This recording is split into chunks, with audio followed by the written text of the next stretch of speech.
Compiler Design Unit 1 for RGPV Exam 2023 notes are in the comments section. Introduction of Compiler. A compiler is a software program that translates source code written in a high-level programming language into machine code or byte code that can be executed directly by a computer. It is an essential tool in the software development process as it bridges the gap between human-readable code and machine-executable instructions. The main purpose of a compiler is to perform several key tasks. 1. Lexical analysis. The compiler scans the source code and breaks it down into a sequence of meaningful units called tokens. 1. This process involves removing white space, identifying keywords, operators, identifiers, and literals. 2. Syntax analysis. Once the tokens are identified, the compiler checks whether the arrangement of these tokens follows the grammar rules of the programming language. 2. This step is performed using a parsing technique such as recursive descent parsing or LALR parsing. 3. Semantic analysis. The compiler performs a deeper analysis of the code to ensure that it adheres to the semantic rules of the programming language. 3. It checks for type compatibility, variable declarations, scoping rules, and detects any potential semantic errors. 4. Intermediate code generation. In this stage, the compiler generates an intermediate representation of the source code. 4. This representation is usually in the form of an intermediate language or an abstract syntax tree, AST. 4. It simplifies subsequent analysis and optimizations. 5. Code optimization. The compiler applies various optimization techniques to improve the efficiency of the generated code. 5. These optimizations can include constant folding, loop unrolling, dead code elimination, and register allocation, among others.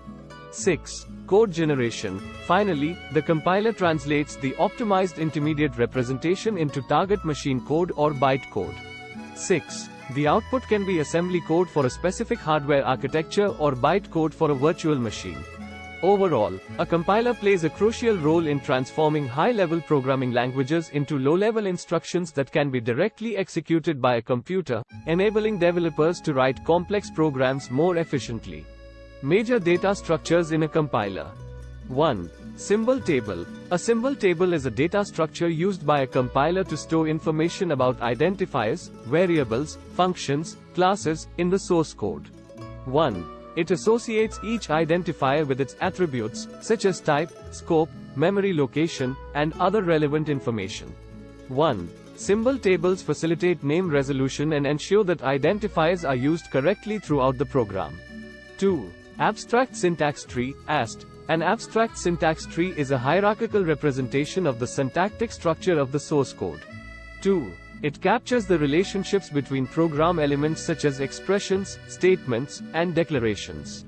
2. The AST is generated during the parsing phase and serves as an intermediate representation for subsequent analysis and code generation. 3. Control flow graph, CFG. A control flow graph is a directed graph that represents the flow of control within a program. 3. It consists of basic blocks, which are sequences of instructions with a single entry point and a single exit point. 3. CFGs help in analyzing program behavior, performing optimizations, and generating efficient code. 4. Intermediate representation, IR. Intermediate representation is a data structure that represents the source code in a language-independent manner. 4. It captures the essential semantics of the code while abstracting away specific language details. 4. IR enables various optimizations to be performed on the code before generating the final target code.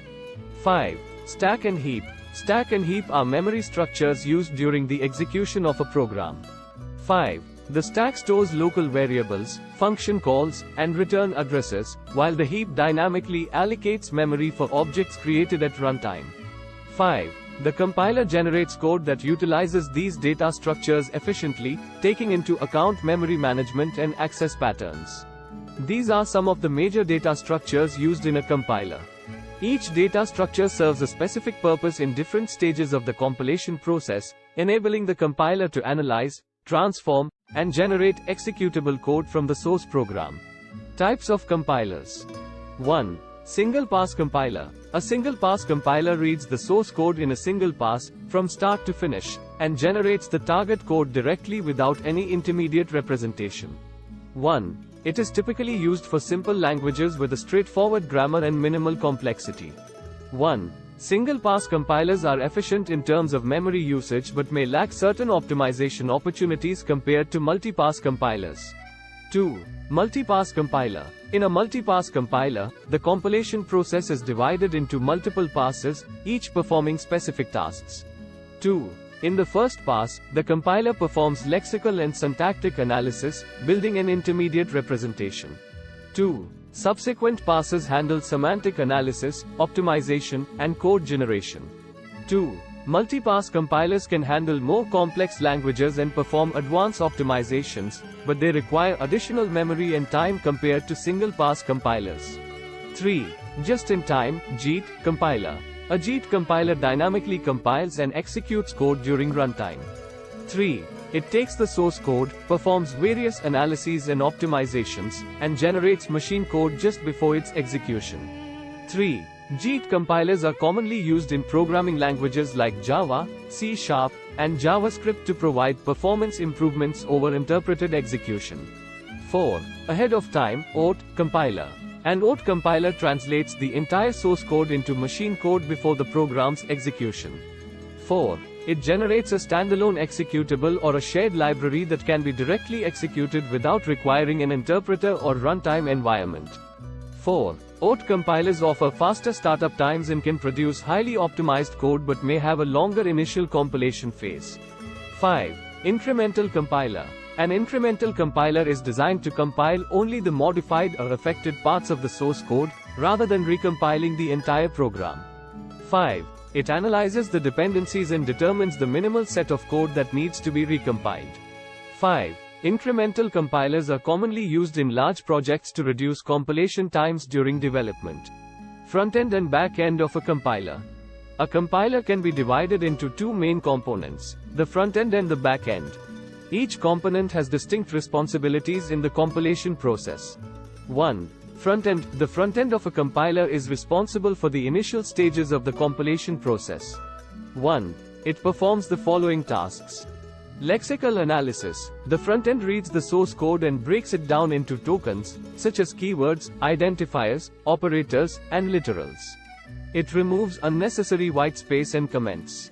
Syntax analysis. Also known as parsing, this phase verifies that the arrangement of tokens follows the grammar rules of the programming language. It creates an abstract syntax tree, AST, or a similar intermediate representation of the code. Semantic analysis. The front-end checks the semantics of the code, ensuring that it adheres to the language's rules. It checks for type compatibility, scope resolution, variable usage, and other semantic constraints. Intermediate code generation. In some compilers, the front-end generates an intermediate representation of the code, which is later used by the back-end for optimization and code generation. 2. Back-end. The back-end of a compiler takes the intermediate representation generated by the front-end and performs the following tasks. Code optimization. The back-end applies various optimizations to improve the efficiency and performance of the code.